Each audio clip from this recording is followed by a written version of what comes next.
No sound-minded person thinks it's acceptable for a free speech event to end in bloodshed.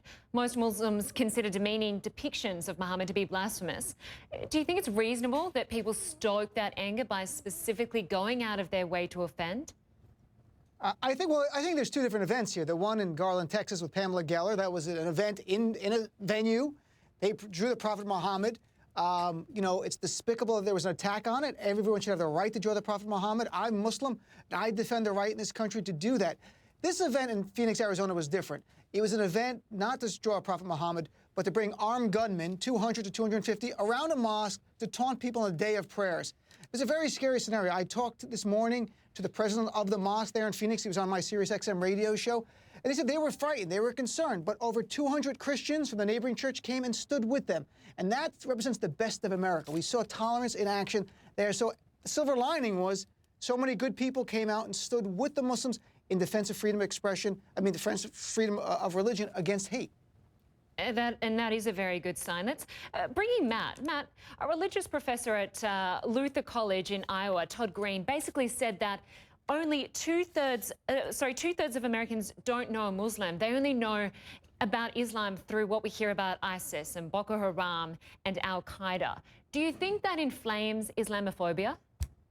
No, not really. I mean, I remember after 9/11 seeing the bestseller lists in America being filled with books not about how Muslims are the problem, but books that tried to explain the Middle East. People went out of their way to try to figure it out. We expected this wave of Islamophobia and anti-Islamic attacks to happen in America. And while there were some, that wave never happened. And I think that's a more interesting story, as is why are we having these conflicts happen right now? One thing, we're having these conflicts right now because there are examples of, you know, when you try to draw a Muhammad contest in Garland, Texas, two people come out and shoot at people. That tends to focus the attention pretty quick. And I think we shouldn't be too quick to reject the idea that this was a free speech event. The organizers themselves said, you know, it's stupid to have Muhammad cartoons, but we feel like we need to do it because we're seeing the creation of a new taboo that a lot of people are participating in, saying that a depiction, let alone mockery, of this religion's historical figure, we can't do it. The New York Times won't print a photo, a file photo of a statue that was on a courthouse here 50 years ago. So that is a legitimate area of concern. And, you know, both sides chanted USA and looked at the Constitution, and it ended up being a peaceful affair. So there's an argument that it was actually showing some good sides of America, even though it was a pretty, you know, nasty conflict itself.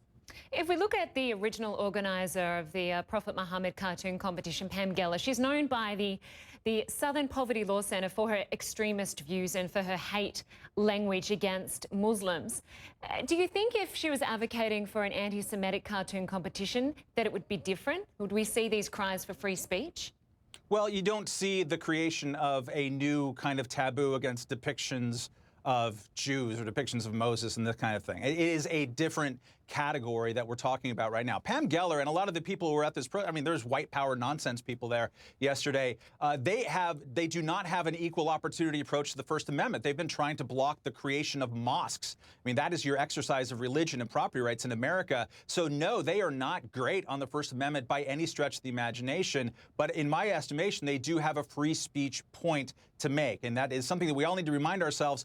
People who make free speech arguments generally are not they're not people clucking politely over New Yorker cartoons. They tend to be rough-edged and hypocritical in many senses, but those are where the battles of free speech are actually fought, and I think that's an interesting thing to observe. Dean, do you think it would be different? What do you make of that? I think look, I mean, let's be honest. There are plenty of people who have stood with the Muslim American community. I'm Muslim, against Pamela Geller. We have a great interfaith coalition. And in fact, when I spoke again to the leader of the mosque in Phoenix, he said he got phone calls for days from Jews and Christians and Muslims, even atheists standing with them. So, I mean, I think there would be perhaps a different reaction. But, I mean, let's not pretend that this event was about freedom of expression. This was a demonizing minority group. These are not people who are patriots. They are bigots. In America, though, I defend the Klan's right to burn a cross because that's free speech. I defend John Rithheimer, the man who did this, and the bigots who stood with him, and the neo-Nazis, and the guy with the Zeke Heil shirt who stood on the lines protesting the Muslims. They have every right to do that. This is America. That's the freedom we have. And the freedom is to counter their words with our words, not violence, ever. counter our words with good words. And that's the way I saw it played out in Phoenix. So I think it's a great day on some level for America. We saw freedom of expression in action.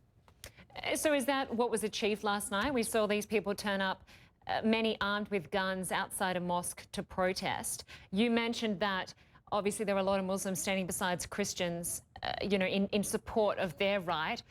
What do you think was achieved last night, Dean? What do I think? I think on some level, it showed many Americans the dark underbelly of the anti-Muslim movement in this country, frankly. You know, Mr. Ritzheimer was on. He's the leader of the movement. He's an anti-theist. He's not just against Islam. He's against Christianity and Judaism, but especially against Islam. He was on Anderson Cooper on CNN, really exposed him to be truly a man who hates Islam. Thinks, I'm a Muslim, so I'm a terrorist. There's going to be people like this in a country this large. We're going to always have anti-Semites. We're going to have racists. That's not a question of eliminating them. It's just marginalizing those voices to the sides of society where they belong. So on some level, I think it's a disinfected. Sunlight disinfected. I think on some level it's shown people, you know, these might not be the people you want to be with when you have the choice of people who are pro-freedom of religion for all Americans or those who want to take it away from a minority group and demonize them. Which side do you want to be on, America? I think it's a quite easy choice, frankly. It's a fair point. And Matt, that organizer has now gone into hiding. He says that he's been threatened with beheading. What do you make of that? If it's true, it's awful, and it wouldn't be all that surprising. I mean, the Pamela Geller is a target.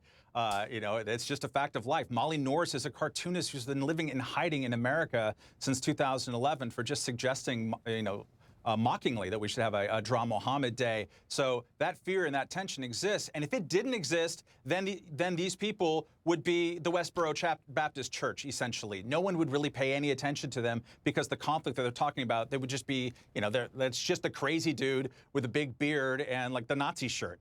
No one wants to be that guy or care about what he's talking about. But to the extent to which there is something, both in terms of our own backsliding, in my estimation, on free speech, but also just acts of violence. You know, drawing a cartoon should never be controversial in America or anywhere else. It should never be linked to any violence in America or anywhere else. And when that day comes, when it doesn't, when there's absolutely no connection, then I think we will truly be in a good place. So going forward, what needs to happen? There's no doubt there will be more rallies down the track. What needs to happen to achieve something here? Dean? I think, well, I mean, maybe the more rallies you have, the less the media covers it and the less people show up for these events. I mean, let's put things in perspective here. The two men who attacked the Draw the Prophet Muhammad contest in Garland were not sitting in their house in Arizona where they lived and go, oh my God, I can't believe they're joining the Prophet Muhammad. I'm going to avenge the Prophet. One of the men, Elton Simpson, had already been radicalized in 2010, had wanted to join a terrorist group. The FBI knew, and he pled guilty to lying to the FBI. There are people out there radicalized who want to use events like this to get attention or to get a press on the side of the radical Islamists out there. I'm not oblivious to the fact there are dangerous Muslims in this world who, in their own perverted mind, will think that somehow shooting people over a cartoon is correct. There's nothing in the Quran that says the penalty for joining the Prophet Muhammad is death. There's no prohibition on joining the Prophet Muhammad in any way in the Quran itself. But there are people who say the teachings of the Prophet would say you shouldn't draw the Prophet. In time, I think we're going to get to a point where these things are going to be simply seen as like sideshows, no different than a Klan rally or a neo-Nazi march. They're going to get their press, they're going to come, they're going to go away, and the good people are going to ignore them. And that's in time, hopefully, will happen. We can only hope. Dean Obeidallah and Matt Welch, we really appreciate your perspective today. Thanks for joining us. Thanks.